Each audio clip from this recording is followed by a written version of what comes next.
I'm Alicia Quarles, and you're watching RollingOut TV.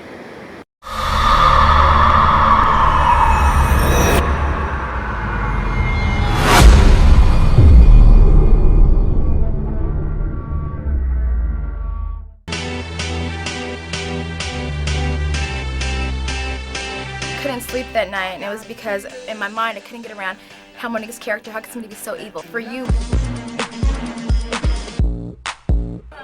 Oh, shucks. People said, hey Alicia, you're a little crazy. Turns out I was ahead of my time. Hey, stay tuned for Alicia Quarles. She'll tell you what's what. Yeah, she'll give you the Phil lowdown, the daily. Spring has finally sprung here in New York City, and I don't know what's more beautiful, the day or the young lady that I have the pleasure of interviewing today. Please introduce yourself. Hi there, I'm Alicia Quarles, entertainment journalist, and thank you for that lovely intro. It makes me feel good. My pleasure. Thanks for your time. My pleasure. So I just wanted to ask you, how long have you been living in New York City? I've been in New York for 11 years now. I moved here from California when I got a job promotion and never looked back. Wow, that's a long time. It's a long time. What's your favorite thing about living in New York City? My favorite thing about living in New York City is the people, the diversity. Like, you never know who you're going to meet. Not everybody's in one business. There's interesting people, there's culture, and there's always something to explore and do in the city. And you have lived other places as well, partly because your dad was a journalist and he traveled a lot. So we know New York City is one of your faves, but if you had to choose somewhere else that you just adored living, what would you say? I would say I lived in Japan for a year. When I was 15, my parents shipped me off, like, go see the world. So I lived there for a year, and I would go back in a heartbeat. It was great to see a different culture, experience different foods, speak a different language, so I loved it. Speaking of journalism and your father, you chose a career in media and entertainment. What was your impetus for doing that? Was it solely to follow in your father's footsteps, or was there another reason? Having grown up in the industry, my dad's a newspaper president. He's retiring soon. Go, Dad! I knew that world very much, but I wanted to be on TV, which is not something that he's into at all. So I think it was a natural flow. And then I went to USC. They have a great journalism school. So I started as a print reporter, really learned the fundamentals, moved on to producing television, and then moved on air. So it was 10 years in the making. Okay. And what has it been like being in the entertainment industry? What's been the greatest lesson or moment so far in your career, and what has been the most challenging part of being a reporter? I love being in the entertainment industry. I love being a reporter. I think the most important lesson was when I was running the entertainment department for Associated Press. So I was the boss. So I had, staffers in London and in Hong Kong and New York and LA, and it gave me a greater sense of responsibility. Like, it's not just about you. You're not a great boss if you can't put other people before yourself. So it was humbling, and that was really important to learn. And I think something else that I understood is that nobody's going to work for you like you. Like, this industry, nobody's going to hand you anything. You got to work really hard for it, know what you want, go get it, and also just be really good to people, because the person that is your intern today could be running the company in 10 years. And as you pointed out, being a reporter and in the entertainment industry can be very demanding on you. So what do you do to just maintain your personal balance and equilibrium and de-stress? I work out a lot, and I have really good friends. So like you said, the hours are really crazy. So I've got a little group of friends in this industry that even when we're working together, we're having fun. Like, we could be covering breaking news or a red carpet. We get our jobs done, but if you have a team that's around you that's really good, you don't feel like you're working. Okay.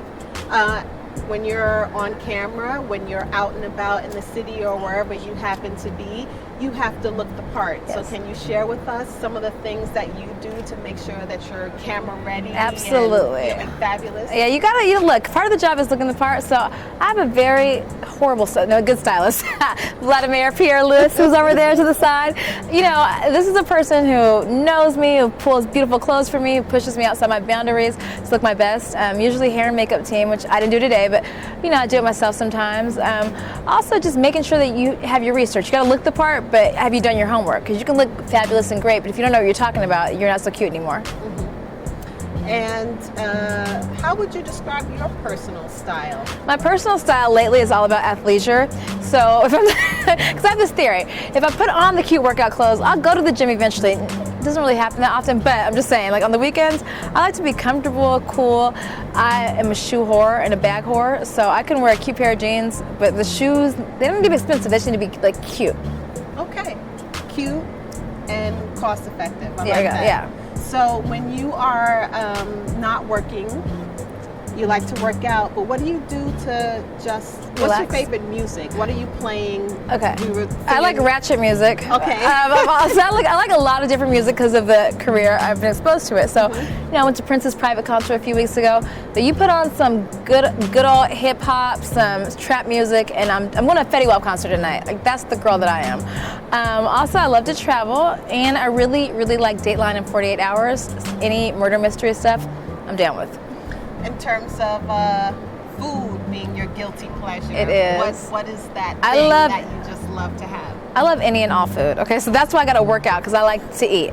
So I'm more like a salty girl. Grown in California mainly, Mexican food is like my Achilles, and I can really cook. People don't know this, but I can get down in the kitchen. So Mexican foods, Italian, I'm really good at. I have to have you over one day. I would love that.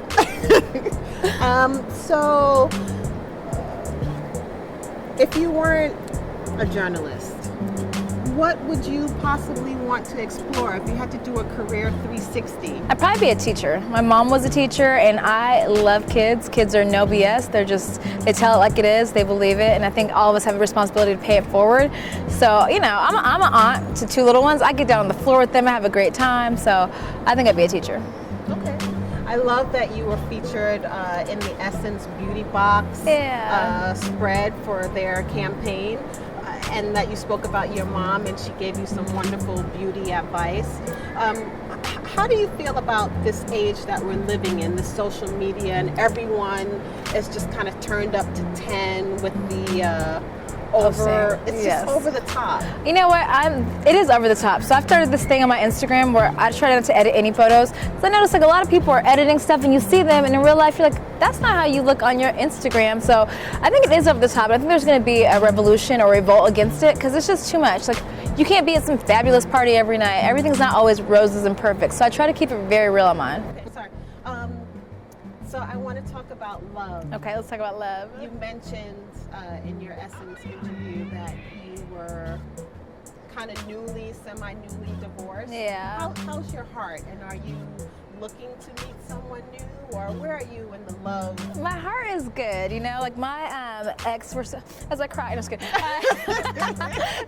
My ex and I are still really good friends, and I love him to death. He's a great person. So, and yeah, my heart it's healing. I'm open to love, if that makes sense. I'm open for it. I think the best part when relationships don't work out is that you take a lesson. It's always present for you, Absolutely. even if things don't happen the way you want them to. Absolutely. You can glean something and bring that knowledge into your next relationship. Yes, I agree. So, What not I- getting into your business, but if you could share maybe that moment, that thing that you learned, what would you say? I think, oh God, there's a few lessons there, but I think one of them is, don't take anything for granted. If you find somebody that you really love and who's there for you and vice versa, don't take each other for granted. Don't let it get to the point where you're on this side and you're on this side and you can't find your way back to each other.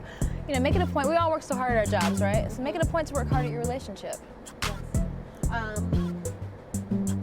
What's next for you in terms of your career? Where do you see yourself maybe the next 5 years, then the next 10 or 20? What can we expect? It's the first time where I don't know. And they say that when you don't know, that's when great things happen. So I was always been this person that planned out everything, and for the first time, I haven't planned it out, and I've been enjoying it. So I've been hosting, I've been writing, I've been anchoring, I've just been doing a little bit of everything, and God is so good. These doors keep opening, and I'm open for the journey. So 20 years from now, if you ask me my personal life, I hope to have kids and be happy. Career-wise, I just hope to still be doing what I love, and that's really covering, journalism and telling stories that aren't getting told. Mother's Day is coming Yes. up. Any special plans to be with your mom? Yeah, actually, this Mother's Day is going to be pretty cool because we're going to have 3 generations of our family coming to visit me in New York. So it's our good friend Tracy. Hey girl, her birthday, she lives next door. Her birthday is going to be on the 7th. So my sister's coming up with her niece London, who I'm the godmother of. And my mother's coming up. So we'll have my mother, my sister, and my niece. And what do you want people, the world, to know about Alicia Quarles that they might not know already? Well, I think I want the world to know, A, thank you for the support. You don't get anywhere without people supporting you, so thank you and everybody else out there. I greatly appreciate it. And I think my message would be for young girls out there that tweet me and they say, oh, I want to be on TV. You got to do that, but put in the work. Like, it's fun to be on TV, that's all good, but you know, pretty can be taken away and glamour can be taken away, but nobody can take away your intelligence. So get your education and everything else falls into line. That's great advice. Okay, cool. And pay it forward. You got to give back to people when something good happens to you, or even if it doesn't happen, good happen. Just give back to people. You heard that from Alicia. Pay it forward. Do your work. It's not like this. I'm Alicia Quarles. Check me out on